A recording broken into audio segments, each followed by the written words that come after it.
Naging matagumpay ang isang linggong pinaigting na police operations mula Enero 4 hanggang G sa kasalukuyang taon ng Regional Police Office 7 na nagresulta sa pagkakasamsam ng mahigit sa 73.5 milyong halaga ng shabu at pagkakaaresto ng daang-daang law violators sa buong rehiyon. Sa loob ng isang linggo, nasamsam ang mahigit sa 10 kilo ng ilegal na droga at naaresto ang 178 drug personalities. Naitala rin ang pagkakaaresto ng 86 wanted persons, kabilang ang 17 most wanted persons na sangkot sa mabibigat na krimen.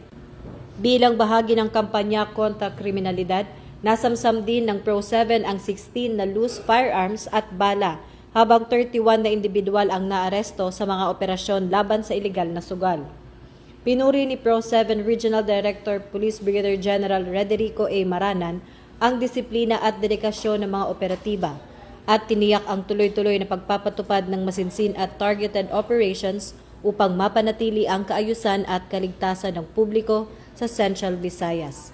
Ito ang bagong PNP para sa bagong Pilipinas, serbisyong mabilis, tapat at nararamdaman.